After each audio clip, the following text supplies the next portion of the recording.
E eu quero pedir aos irmãos que abram suas Bíblias em Filipenses, capítulo 1. Nós vamos estudar essa lição hoje. Filipenses, capítulo 1.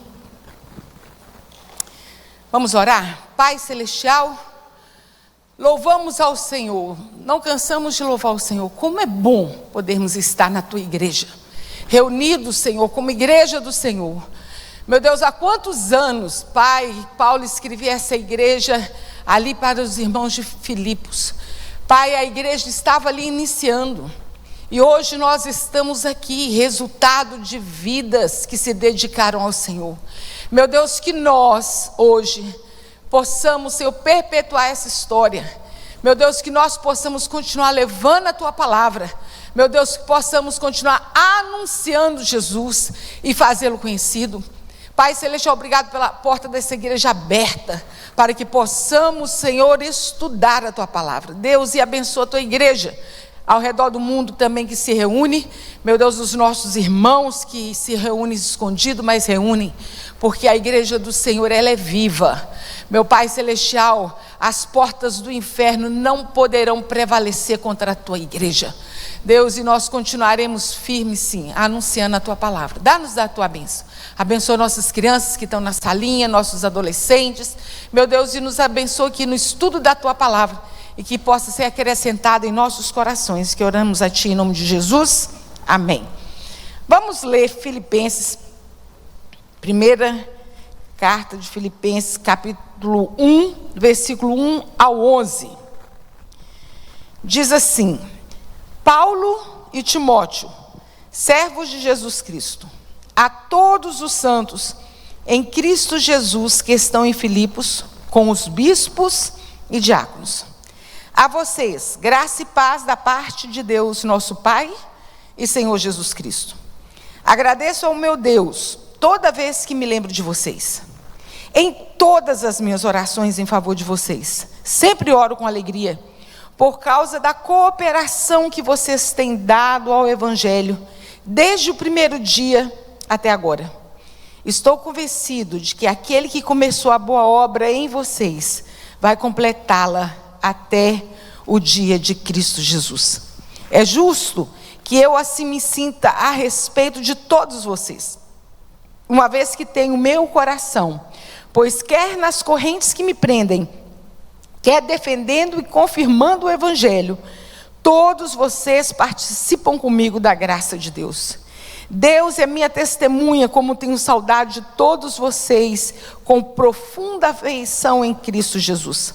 Essa é minha oração, que o amor de vocês aumente cada vez mais, em conhecimento e em toda percepção, para discernirem o que é melhor, a fim de serem puros e irrepreensíveis até o dia de Cristo, cheios do fruto da justiça, fruto que vem por meio de Jesus Cristo, para a glória e louvor de Deus. Amém?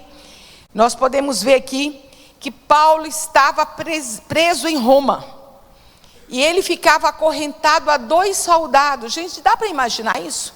Um homem, um soldado de um lado, outro do outro, cada um com as suas correntes, e ele ali acorrentado a 2 homens.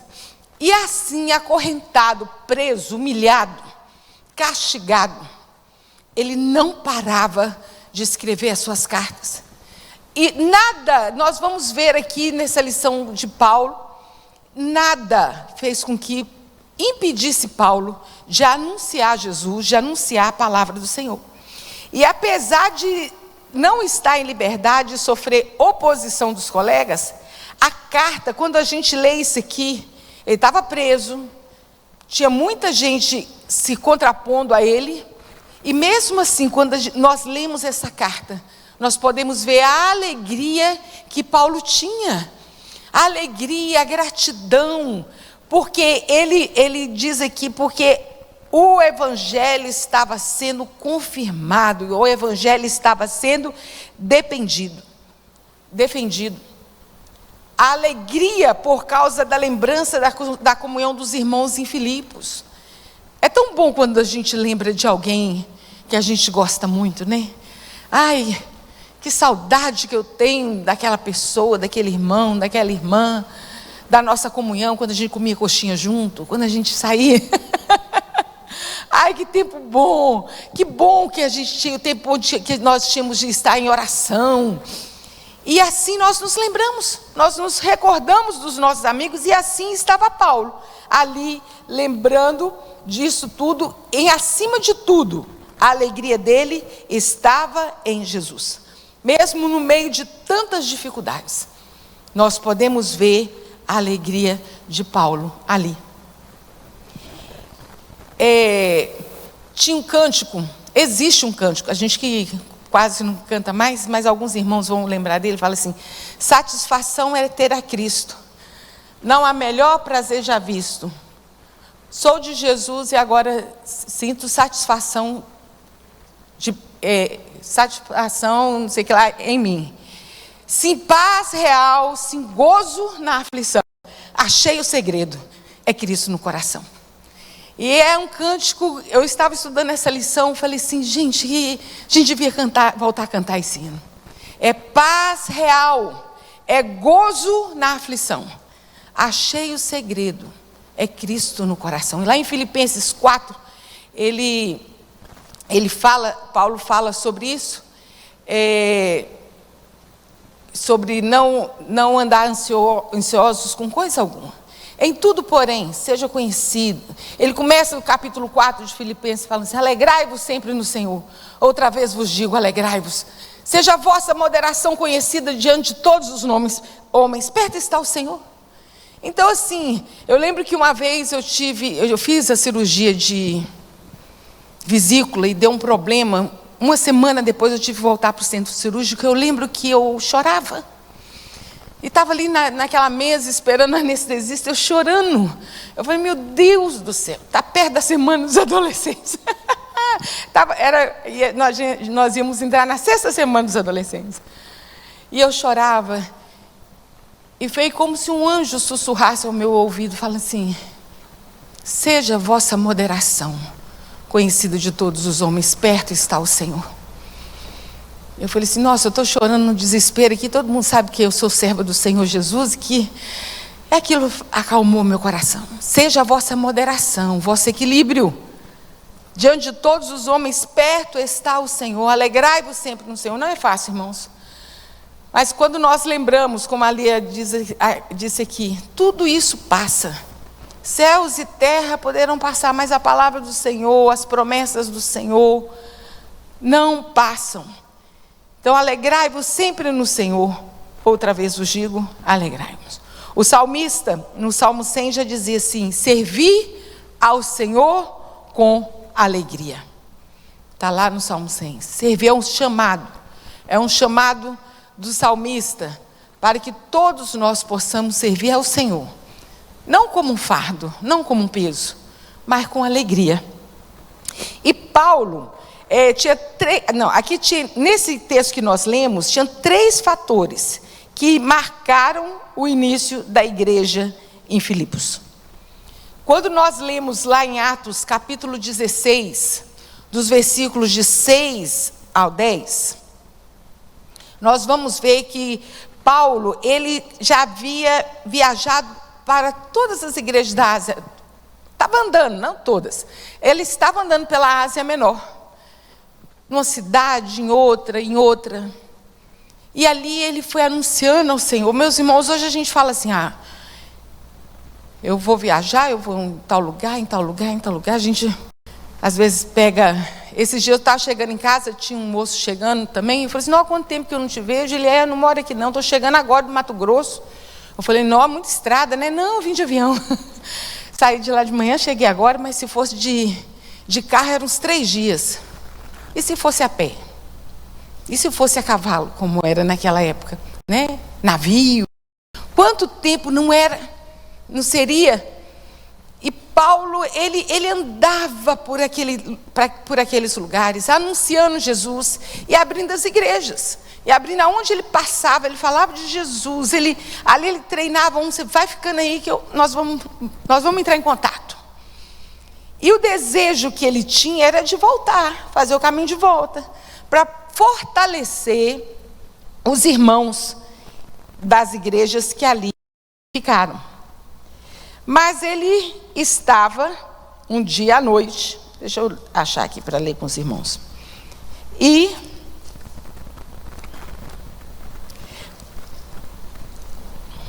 Atos 16, eu estou lá em Atos 16.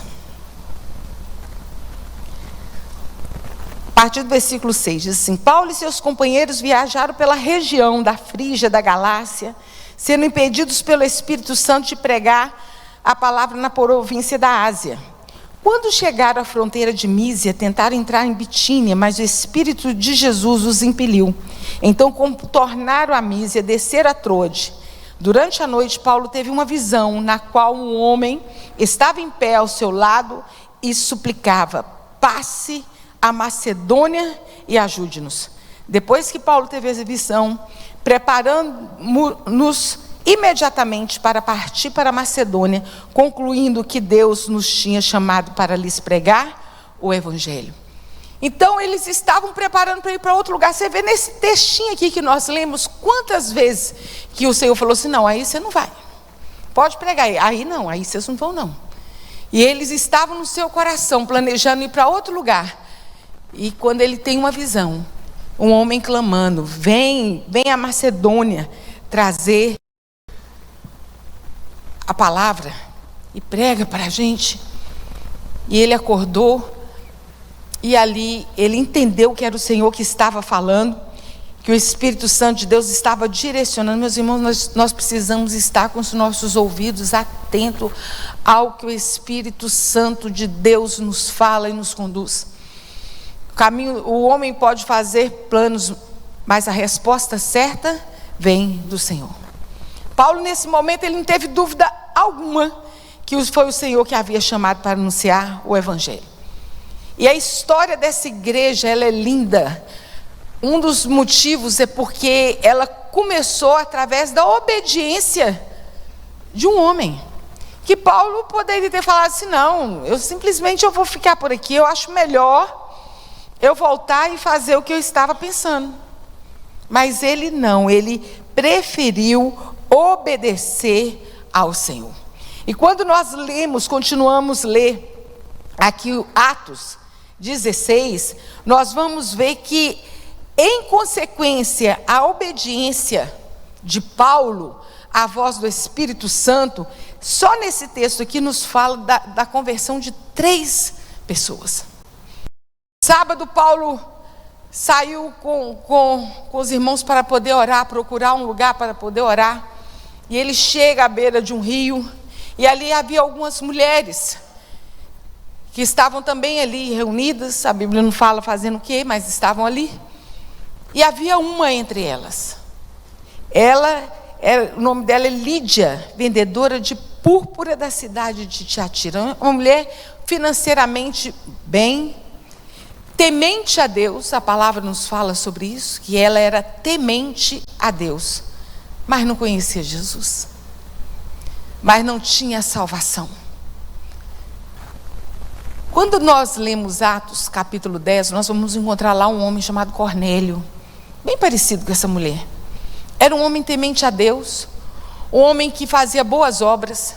Ele era um homem de tão boas obras que o que ele fazia chegou diante de Deus. E Jesus aparece para Pedro: Pedro, você vai lá na casa de Cornélio, você vai falar da salvação para Cornélio, que era um homem bom, fazedor de boas obras, mas não era salvo. Não era salvo. E Cornélio tem um sonho avisando que ia um homem que ele o recebesse. É muito legal que Cornélio, ele juntou toda a família dele na casa para esperar. Está lá em Atos 10, tá, gente? Pedro não queria ir de jeito nenhum. Não, vou não. Aí fala que ele era gentio, ele não era do povo de judeu, é aquele negócio todo, circunciso. Mas ele vai e obedece, e ali naquela noite houve salvação naquela casa. E a Bíblia fala que eles aceitaram Jesus e todos foram batizados com o Espírito Santo. Então, meus irmãos, não vamos confundir pessoas boas com salvação. Existem realmente pessoas boas, né? A fé, ela sem obras, ela é morta. Porque quando nós conhecemos Jesus, nós queremos servir ao Senhor, servir aos nossos irmãos, servir aos necessitados. Mas lá em Efésios 2:8, fala que a salvação é pela fé e não pelas obras. Então nós somos salvos em Cristo Jesus.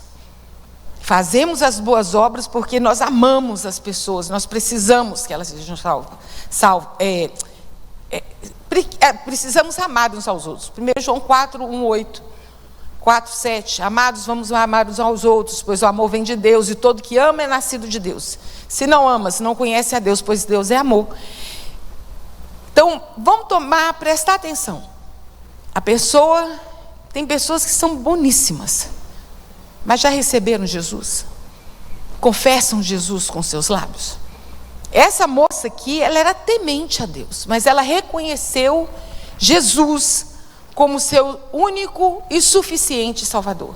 E é tão lindo que quando ela aceita Jesus, e ali elas estão conversando com Paulo, ela fala assim: se vocês consideram mesmo que eu aceitei Jesus como meu Senhor, vão lá para minha casa, vamos lá, eu vou receber vocês na minha casa, e dar toda a provisão que vocês precisam. E realmente, eles foram, e ali houve salvação. Tudo começou como? Da obediência de Paulo para descer até Filipos. Nessa caminhada aí, a partir do versículo 16, 18, tinha uma jovem que andava atrás de Paulo. Aqui, ó. Atos 16, versículo 16. Certo dia, indo nós para o lugar de oração, encontramos uma escrava que tinha um espírito pelo qual predizia o futuro. Ela ganhava muito dinheiro para os seus senhores como adivinhadores. Essa moça seguia Paulo e a nós gritando: estes homens são servos do Deus Altíssimo e lhes anuncia o caminho da salvação. Ela continuou fazendo isso por muitos dias. Finalmente Paulo ficou indignado, voltou-se e disse ao espírito: em nome de Jesus, eu lhe ordeno que saia dela. E no mesmo instante o espírito a deixou. Meu irmão, você consegue imaginar essa cena? Eu fico vendo Paulo. Paulo era um homem sério, sisudo, e ele estava andando e a mulher gritando. Ela ficava assim, adulando, falando: esses homens, como é que fala? Anunciam o caminho da salvação e tal, e ficava atrás. Mas aquele espírito não soava bem. Paulo tinha um espírito de discernimento. E aquela mulher, ela era escrava, e por causa da adivinhação que ela fazia, ela ganhava dinheiro para os donos dela. E naquela hora, Paulo vira assim, de uma vez: te repreendo em nome de Jesus, sai dela. E a moça caiu e ficou liberta naquele momento. Só que os donos dela não gostaram, não. Meus irmãos, outro dia eu vi uma menina, né? Adolescente falando de horóscopo, de signo. Meus irmãos, nós somos do Senhor. Nós não acreditamos nisso não, irmão. Vamos vigiar para ter vitória. Vamos parar com essas coisas. Vigia em casa. E é bom a gente vir para a escola dominical. Logo quando eu converti, na minha casa, na minha família, eram dois extremos. Eu tinha a tia crente profeta, servo do Senhor da Assembleia de Deus. E eu tinha uma outra tia, irmã da minha mãe, que a outra também era irmã da minha mãe, que era minha madrinha, mãe de santo, dona de um terreiro de Umbanda. E essa tia um dia falou assim: vou te ensinar uma coisa, você nunca mais vai esquecer. E, triste dia, eu vou te ensinar como você lê a mão. Eu, menina, achava aquilo o máximo. Eu pegava a mão de um, de outro. Eu converti, graças a Deus, com os meus 14 anos, fui para a igreja. Estou lá na escola bíblica dominical. Irmã Penina, mãe do Fraga, Renato Fraga, era nossa professora na sala de moças. Tinha esse negócio de adolescente não, era sala de moças, já de rapazes, e assim ia. Sala das senhoras, dos homens. E ela falou sobre essas questões. Eu lembro que minha irmã estava sentada mais à frente, ela olhou para mim assim. E naquele dia, eu vi que o Espírito Santo de Deus estava me corrigindo. Tem coisas que a gente não faz, meus irmãos, nem de brincadeira. A gente dá lugar para Satanás na vida da gente. Uma coisa é você fazer sem saber, mas quando você está sabendo, hoje você está sabendo. Isso não agrada a Deus, isso não vem de Deus, espírito de adivinhação. Nós temos o Senhor, nós temos a palavra do Senhor que nos orienta. O Espírito Santo de Deus que fala conosco. Essa moça ficou liberta. Então já tinha, por causa da obediência de Paulo. A Lídia converteu, essa jovem possessa, e porque essa moça ficou liberta, os donos dela foram até as autoridades e reclamaram, e falaram que eles estavam tumultuando, e foram lá, bateram em Paulo e Silas, e eles foram presos. À meia-noite, eles começaram a cantar. A gente canta aqui, à meia-noite cantarei uma canção. E todos os prisioneiros ouviam Paulo e Silas cantando. E naquele momento, houve um terremoto e as cadeias se abriram. E aquele oficial do governo, carcereiro, ele ficou desesperado e ele falou assim: o que eu devo fazer para ter a salvação? E Paulo diz: crê no Senhor Jesus e será salvo tu e a tua casa. Crê no Senhor Jesus e será salvo tu e a tua casa. E aquele homem, primeiro ele pensou em se matar. Paulo falou: não faça isso. Esse homem levou Paulo e Silas para sua casa, limpou as feridas, falou de Jesus para sua família, a família recebeu Jesus. No outro dia, eles voltaram para a prisão. Ele falou assim: não. Aí mandaram um recado. Gente, eu acho Paulo muito positivo, eu gosto de ler isso aqui. Mandaram um recado. Não, porque Paulo falou assim, engraçado, né? Eles nos bateram, e Paulo, ele tinha cidadania romana. Tanto ele como Silas. Nós sendo romanos, nós fomos presos sem julgamento, sem nada. Aí os oficiais ficam sabendo, eles mandam um recado, então solta eles. Eu digo: vou sair assim não. Vocês nos prenderam? Você vem aqui nos tirar, vem aqui conversar com a gente. Eles foram lá passando muito aperto, gente. É muito interessante, gente, leia a Bíblia. Conheça as histórias da Bíblia. Paulo foi firme. E aí eles só pediram, assim, vocês podiam ir embora da cidade, então, para não continuar tumultuando a cidade. E a Bíblia conta que eles voltaram na casa de Lídia, e ali conversaram e depois seguiram a viagem. A igreja de Filipe foi fundada em meio a muita oposição do povo, luta e sacrifício. Quantas vezes o evangelho afeta interesses financeiros e pessoais? Nada disso pode atrapalhar a obra do Senhor, nada. Não é o meu interesse, não é questão financeira, é anunciar o nome de Jesus. Importa que ele cresça e que diminua eu, já dizia João Batista. Quando nós começamos a ler essa carta de Paulo aqui em Filipenses, ele começa saudando, né? A saudação dele: Paulo e Timóteo, servos de Cristo. Quem escreveu a carta? Paulo e Timóteo. Timóteo era um rapaz, filho de Eunice e neto de Lóide. Eu acho tão bonito quando se referem a Timóteo e faz questão de colocar quem era mãe e quem era avó, porque todas as duas cuidavam muito bem da vida espiritual desse menino. E é muito lindo quando nós vemos a consideração de Paulo para com Timóteo, incluindo o nome dele, que na carta que ele foi sempre muito ligado na igreja de Filipe. E ele continua assim: servos do Senhor Jesus. Eu gosto muito de brincar com os adolescentes e jovens. Não é brincar não, a gente fala sério mesmo. Quando alguém pergunta, porque de vez em quando, principalmente o menino, né, recebe assim: quem você pensa que você é? Eu não penso quem eu sou, eu sei quem eu sou. Está lá em 2 Pedro 2,9. Vós, porém, sois geração eleita, sacerdócio real, nação santa, povo de propriedade exclusiva de Deus. É isso que eu sou. Eu sou servo do Senhor Jesus. É assim que Paulo, ele se apresenta, servo de Cristo. E a palavra original aqui, usada aqui em grego, é doulos, que significa literalmente escravo. E Paulo e Timóteo se consideravam escravos.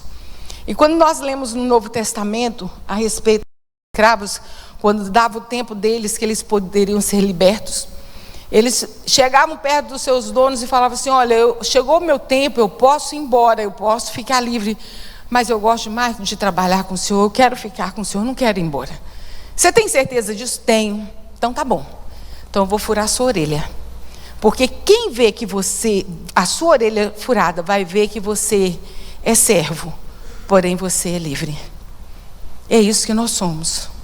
Nós somos servos, porém livres. Livres em Jesus Cristo. Nós servimos ao Senhor com alegria. Por isso nós precisamos nos apresentar diante de todos como servos do Senhor. Para quem era essa carta? Destinada a quem? A todos os santos em Cristo Jesus, que vivem em Filipos. E às vezes a gente pensa assim: santo eu? O Senhor nos chamou para santidade, para santificação. Uma vez que nós somos justificados pela fé, somos considerados santos em Cristo. Somos justificados através de Jesus, por causa do sacrifício do Senhor. O sangue de Jesus, ele nos torna, vou falar bem firme, mais alvos, mais brancos que a neve. Não sei se os irmãos estão sabendo dessas confusões aí, mas o sangue de Jesus Cristo nos torna alvos como a neve, branco como a neve. Nós somos limpos, purificados pelo sangue do Senhor Jesus, pelo sangue do Cordeiro. Nós somos purificados. E nós precisamos buscar essa santificação, seguir a paz com todos e a santificação, sem a qual ninguém verá o Senhor. Aquele que é santo, santifique-se mais. Aquele que é sujo, suje-se mais. O que é que nós queremos? Ser mais santos, sermos mais justos, mais puros diante do Senhor. Essa é a nossa posição em Cristo. E precisamos estar firmes na presença do Senhor, buscando a santificação todos os dias. Não basta dizer assim: eu aceitei Jesus, eu quero Jesus no meu coração. Isso é importante. Eu decido, eu recebo Jesus no meu coração, eu quero o Senhor no meu coração. Mas eu vou viver a cada dia querendo me parecer mais com Ele. A cada dia o Espírito Santo nos revela a necessidade de estarmos cheios e ficarmos parecidos com Jesus Cristo. Já contei esse caso aqui, mas sempre quando eu vejo essa questão de ser parecido, eu lembro de um pastor novinho numa cidade. Ele chegou a uma cidade pequena, tinha uma mulher lá que andava pela rua desequilibrada. E aquele moço, ele falou assim: não, nós precisamos de fazer alguma coisa por ela. Não sei se ainda existe, mas há uns anos atrás existia o Pinel, em Belo Horizonte, que era o lugar onde internava as pessoas, né, desequilibradas emocionalmente. E esse moço, ele alugou um cômodo perto da igreja, e lá as irmãs cuidavam dela, ele ia sempre lá orar por ela, até que houve uma vaga, e eles enviaram essa mulher para lá. Passado um tempo, alguém foi lá dessa igreja, conversando com ela e tal, falando de Jesus.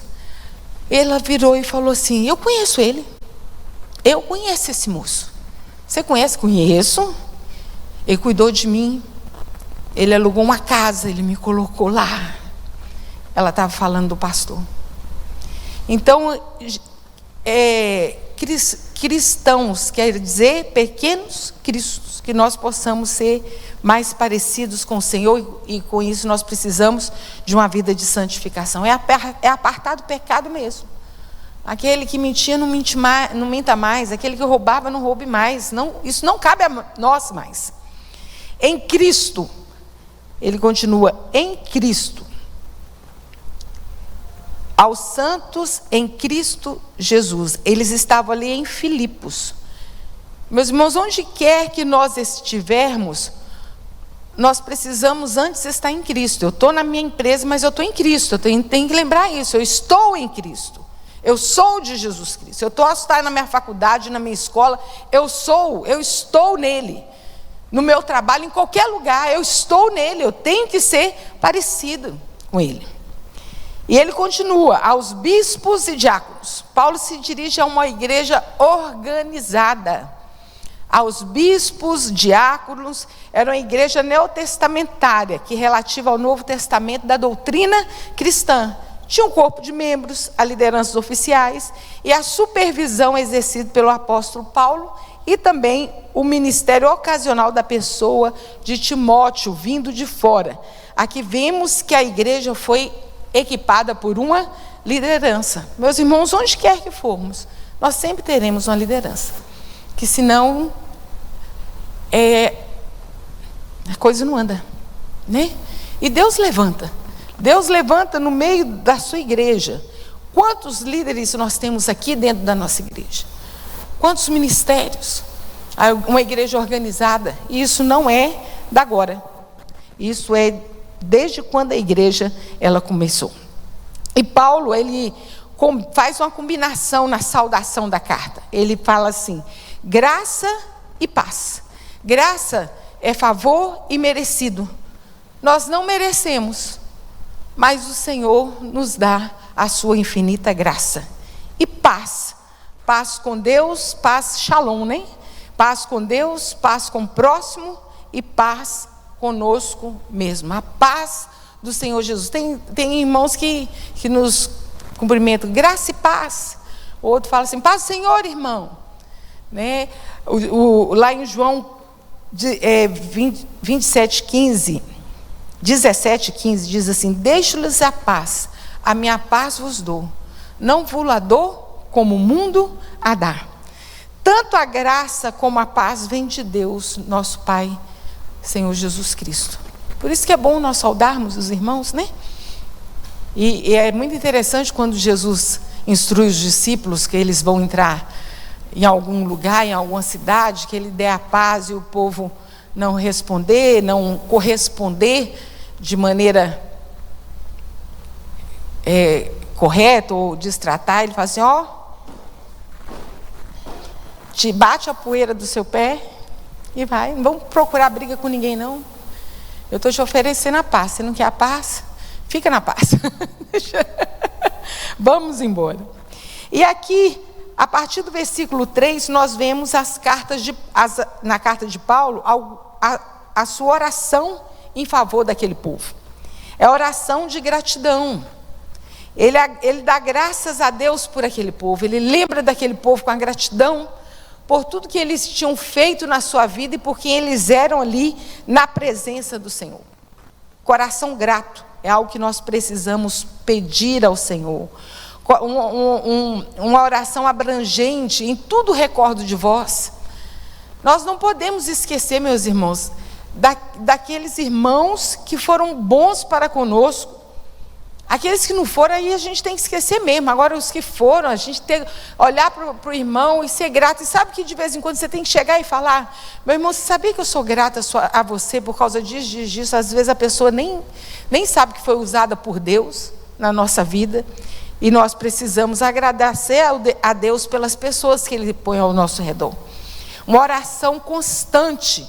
Ele fala assim, fazendo sempre súplica por todos vós, sempre. Não vamos esmorecer na oração. Não vamos esmorecer. Não vamos, já orei demais por isso. Não, ele sempre está orando, sempre fazendo súplica por todos vós. Filipenses 5:17 fala assim, orai sem cessar. Nós precisamos orar e orar sem cessar. Às vezes nós estamos andando na rua e o nosso coração tem que estar lá ligado no Senhor, está dirigindo, olhando o trânsito, ligado no Senhor, falando com o Senhor. Às vezes nós estamos sendo arguídos. Teve uma vez que eu estava dependendo de uma situação com uma outra pessoa, e eu olhando nos olhos dela, eu dentro do meu coração estava assim: Senhor, a Bíblia nos diz que o coração do rei está nas mãos do Senhor, o Senhor conduz para onde quer. Eu coloco o coração desse moço aí nas mãos do Senhor, conduz a meu favor, Senhor. Ele não sabia que eu estava orando, eu estava olhando no olho dele, estava orando, né? Sabe a oração flecha? Eu gosto de dizer que a oração flecha, que é as orações pequenininhas que você faz assim, rapidinha, e chega lá no trono, e Deus vem a nosso favor. Oração com alegria. Oração não é obrigação, meus irmãos, é um privilégio. Quando nós estamos orando, nós estamos falando com o Rei dos Reis, com o Senhor dos Senhores, aquele que é o dono do ouro e da prata, que tudo pode, que muda a circunstância da nossa vida. É com Ele que nós estamos falando. Não vamos fazer, eu vou ter que orar, né? Tem que orar. Às vezes a gente está tão cansado, e orar com sono é um perigo. Uma vez eu ajoelhei na beira da minha cama, eu estava com tanto sono, isso eu era nova convertida ainda. Eu lembro que, sabe quando você sonha assim, rapidinho assim, você fecha o olho, e eu vi uma melancia, nunca esqueci isso. Eu acordei falando: Senhor, e abençoa a melancia. Eu falei: misericórdia, Senhor, amanhã a gente acaba de conversar, que hoje não dá mais não. Aí eu fui dormir, no outro dia de manhã cedinho, levantei e fui orar. Mas nós precisamos, meus irmãos, orar e orar sem cessar. E vemos aqui o alvo da oração de Paulo. Nós não oramos sem alvo. Nós não podemos orar sem ter um direcionamento.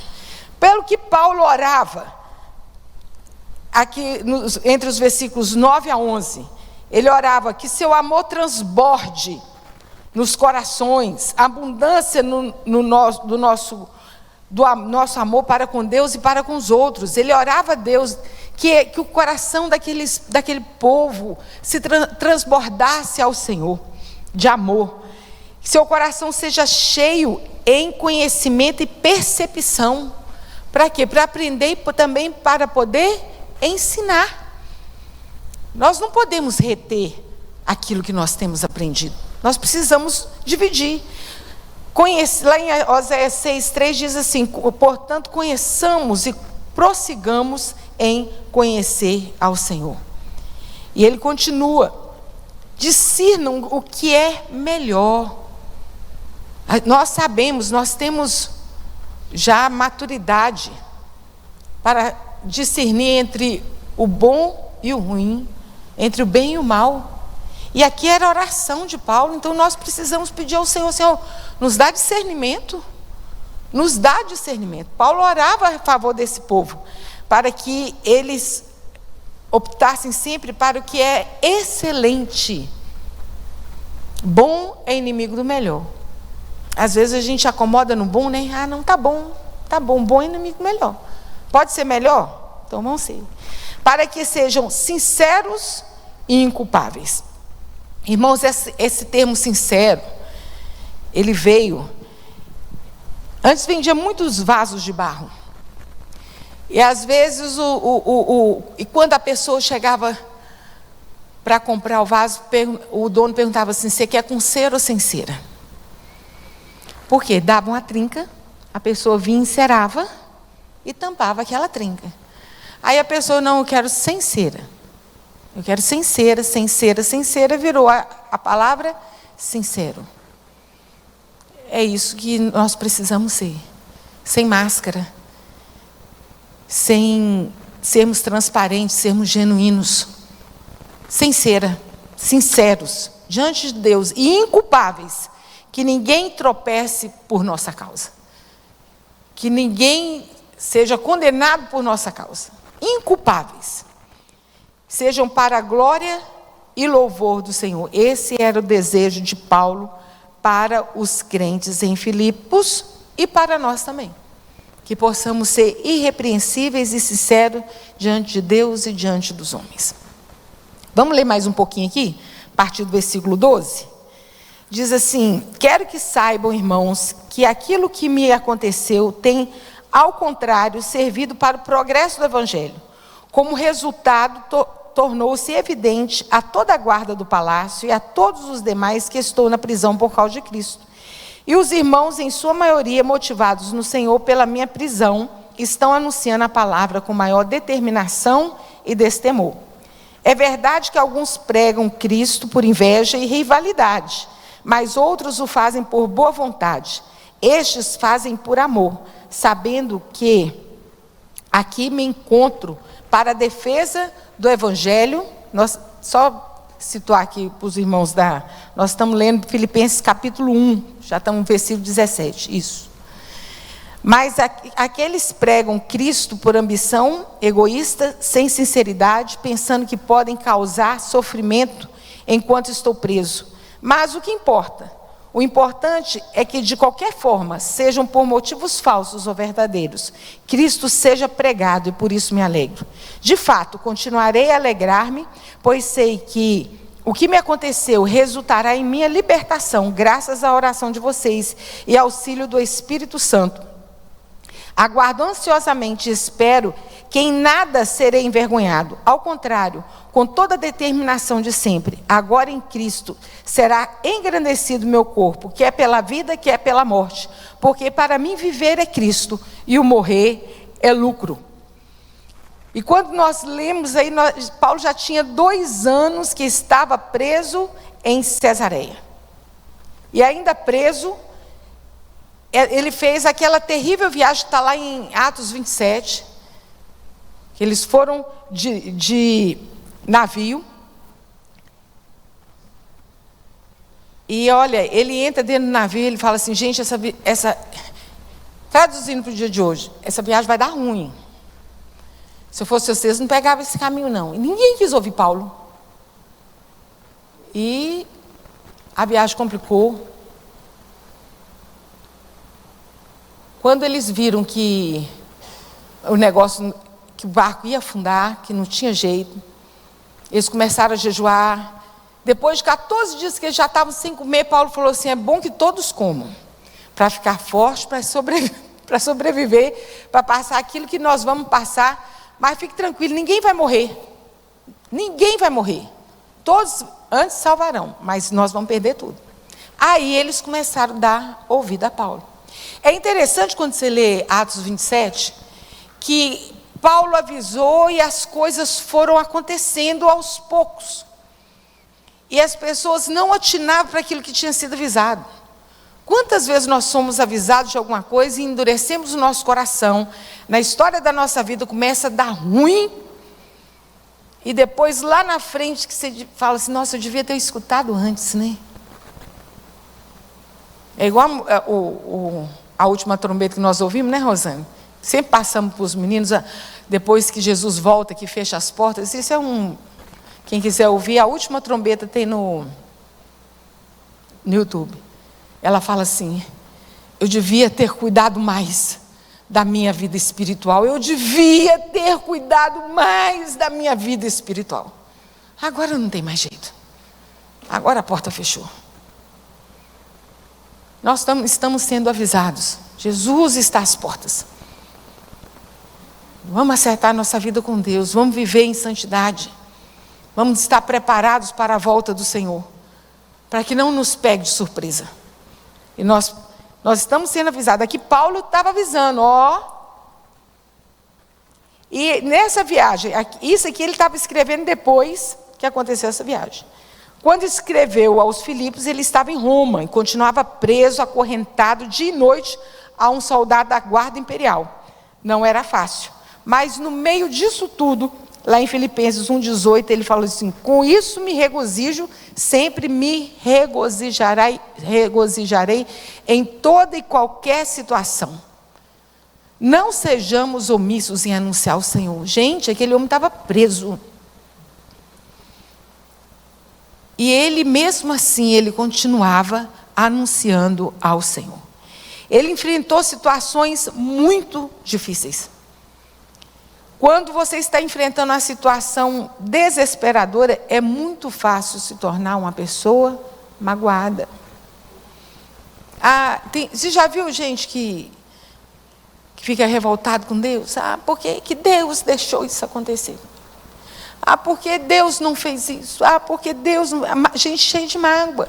Coloca a culpa nas outras pessoas. Uma pessoa cheia de mágoa nunca é uma pessoa alegre. Mas quando nós lemos essa carta de Paulo aqui, nós podemos ver que Paulo conseguiu superar qualquer sentimento de mágoa e viu que o sofrimento foi usado para a propagação do Evangelho. E havia pelo menos 2 motivos para que Paulo pudesse ficar se sentindo injustiçado, magoado. Primeiro deles, está lá em Atos 23, 29, o comandante de Jerusalém, ele chega, olha, estuda o caso de Paulo e fala assim: verifiquei, nada, porém, que justificasse morte ou mesmo prisão desse homem. Por que esse homem vai estar preso? Por que ele vai ser condenado à morte? Tem nada, mas ele continuava preso. O governador de Festo, lá em Atos 25, 25, porém eu achei que nada praticara passível de morte. Vocês estão querendo matar esse homem? Ele tem nada que acuse esse homem de morte. Nada. E ele continuava preso. O rei Agripa, em Atos 26, 31, este homem nada tem feito passível de morte ou de prisão. Mas ele podia dizer que as coisas me aconteceram, tem antes contribuído para o progresso do Evangelho. Quando eu li isso, eu falei assim, gente, Boris Casoy já dizia, isto é incrível. É incrível nós podemos ler a história de um homem desse sendo injustiçado, preso, apanhando, e ainda dizer que ele estava alegre porque tudo isso estava acontecendo para o progresso do Evangelho.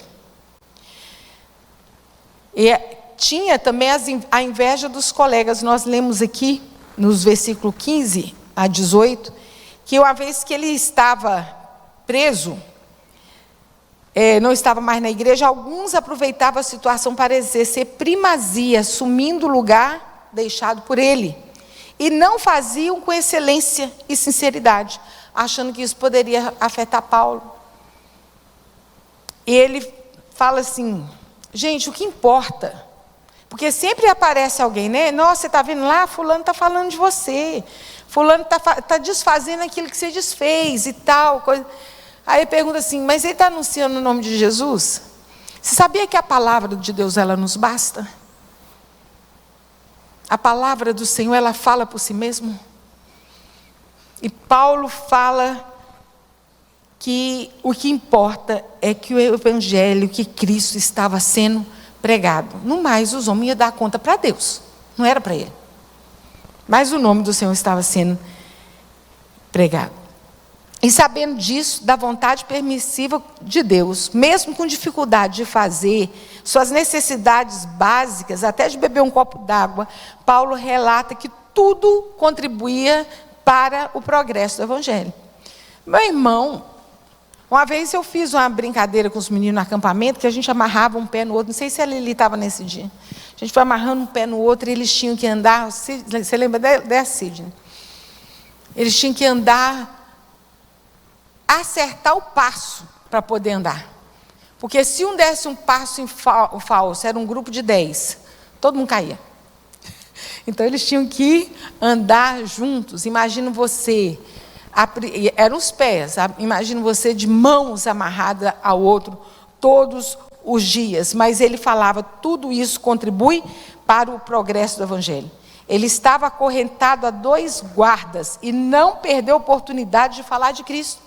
Esses guardas que estavam presos a eles, eram guardas da guarda pretoriana, eles ganhavam até 3 vezes mais. Quando eu fico imaginando nessa cena, eu não sei quem é que estava preso a quem, né? Porque eles tinham que ficar ali, eles eram pagos para estar acorrentados a Paulo. A palavra não diz que Paulo estava amordaçado, ele estava acorrentado. Mas aqui Paulo fala que ele não parava de anunciar o Evangelho, ele falava para aqueles homens do Evangelho. Aqueles homens não tinham para onde ir, irmãos. Eles tinham que ficar ali, ouvindo da palavra do Senhor. Por causa da coragem de Paulo e do seu exemplo que demonstrou, os irmãos da igreja também foram estimulados a pregar a palavra. Tipo assim, se Paulo está lá preso e ainda está anunciando a palavra, quem sou eu que estou aqui livre e não vou fazer a obra do Senhor? E aí a igreja foi crescendo. Paulo servia de exemplo. Meus irmãos, quando nós lemos essas cartas de Paulo aos irmãos, são 13 cartas, ele estava preso. Você imagina se ele não tivesse preso? Nós teríamos essas cartas? Já parou para pensar nisso? Boa parte do Novo Testamento não teria sido escrito. Paulo tinha certeza que tudo que aconteceu era para o seu próprio bem. Se ele tivesse, quando nós lemos esse versículo aqui, se ele tivesse oportunidade de escolher entre a vida e a morte, ele preferia muito morrer. Ele disse assim, porque para mim o viver é Cristo. Eu vivo em Cristo, eu estou em Cristo, eu vivo para Ele, eu estou com Ele. Mas morrer é lucro. Morrer vai ser muito melhor. É o que ele anuncia aqui. Porque ele tinha certeza com quem ele estaria para sempre.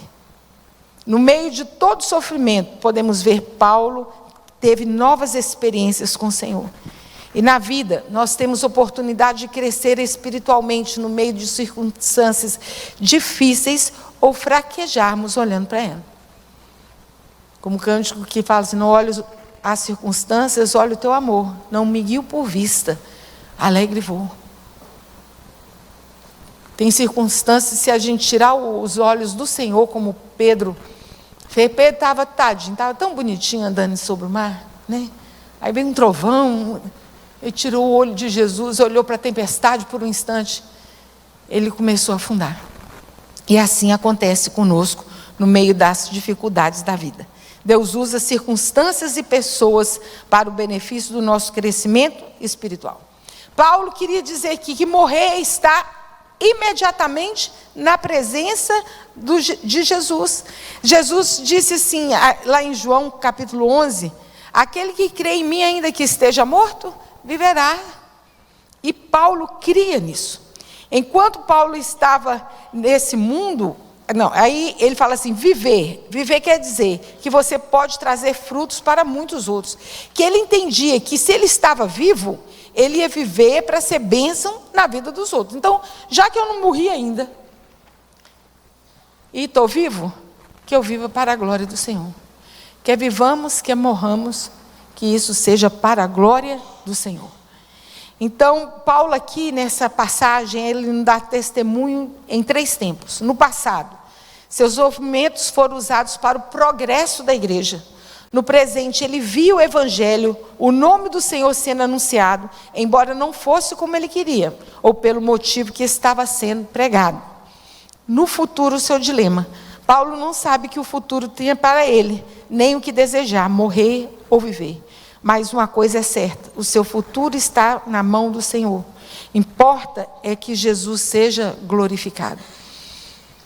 Quando Pedro foi preso, logo quando ele fez a primeira pregação, que 3.000 homens se converteram ao Senhor, e mandaram ele parar de pregar. E ele falou que não ia parar de pregar, que ele não ia parar de anunciar o nome do Senhor. Na frente de todos aqueles homens, aquele homem simples, que era considerado um homem simples, ele falou assim, eu vou pregar o Senhor. Essa semana, eu ouvi um discurso de formatura da Isabela, até o menino do Randall está ali. Ela encerrou depois de um discurso belíssimo. Ela falou, discursou na sua formatura de ensino médio, e ela teve a oportunidade de fazer o agradecimento a Deus. E o que me chamou a atenção, no discurso dela, no final, ela falou assim, a boa notícia é que somos frutos de nossa escolha. A má notícia é que somos frutos da nossa escolha.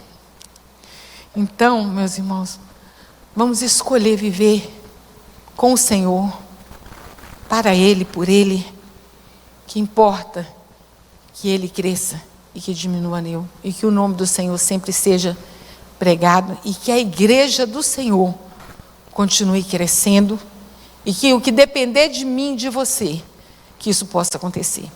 Amém? Vamos ficar em pé, nós estaremos orando, agradecendo ao Senhor pela sua palavra. Nós também já estaremos orando pelos nossos dízimos e nossas ofertas. Como nós oramos aqui, nós estudamos aqui sobre a necessidade de termos um coração grato a Deus e trazer nosso dízimo, nossa oferta no altar do Senhor é prova da nossa gratidão a Deus, é sinal da nossa fidelidade ao Senhor. Então que nós possamos, quando nós servimos a Deus e falamos nós vamos ser fiéis ao Senhor, nós vamos ser fiéis ao inteiro, por inteiro, meus irmãos. Não é só o coração, o bolso também. Para contribuir para que a obra do Senhor seja pregada. Nós estamos aqui, a Gal, nossa jovem aqui da igreja, está lá na Índia, com outros irmãos, anunciando Jesus, um lugar onde você não vai. Mas que o nosso dinheiro, aquilo que nós trazemos aqui no altar do Senhor, como é que nós fazemos missão? Orando, contribuindo e indo. Então nós não estamos indo, mas vamos orar, vamos contribuir, não só por ela. Tem a Isabel que está lá no Japão, tem a missão Asas do Socorro, né? a nossa igreja que aqui está, esse prédio, tudo isso colabora para o crescimento da obra do Senhor. Pai, nós louvamos ao Senhor, porque o Senhor é bom e a sua misericórdia, ela dura, Senhor, para todos sempre. E a misericórdia do Senhor, nós estarmos aqui neste dia de hoje, para aprendermos mais a porção da tua palavra, meu Deus, e sermos esclarecidos, Senhor, meu Deus, daquilo que precisamos ser, meu Deus, o nosso coração mais sincero diante do Senhor, que possamos ser irrepreensíveis, Pai Celestial, que possamos, Deus, ter o discernimento que vem de Ti, meu Deus, que o nosso coração, mesmo em meio às tribulações, esteja firmado no Senhor. Ó Deus, nos ajuda a viver aqui nessa terra, mas, Senhor, de forma nenhuma, em momento algum, nós possamos, Senhor, não parecer com o Senhor. Nos ajuda no nosso falar, no nosso agir, no nosso sentir. Direciona, Senhor, nos direciona em todas as coisas. Pai, nós queremos trazer adiante do Senhor os nossos dízimos, as nossas ofertas. Te agradecemos, Deus, pelo sustento. Meu Deus, te agradecemos pela provisão. Meu Deus, o ano está acabando e o Senhor tem sido, Senhor, conosco. O Senhor tem nos ajudado em todas as coisas. Nada, Senhor, tem nos faltado. Meu Deus, que a tua igreja permaneça fiel a Ti, em Te servir, em trazer seus dízimos e as ofertas. Apresentamos nossos missionários, colocamos diante do Senhor a vida da Gal nessa hora, a Isabel, meu Deus, aos teus servos espalhados por a face da terra. Sustenta os teus filhos e que nós não sejamos omissos, Senhor, em contribuir com a obra do Senhor. Te agradeço, Senhor, por cada dízimo e oferta que será trazido ao teu altar. É que ora a Ti, em nome de Jesus. Amém.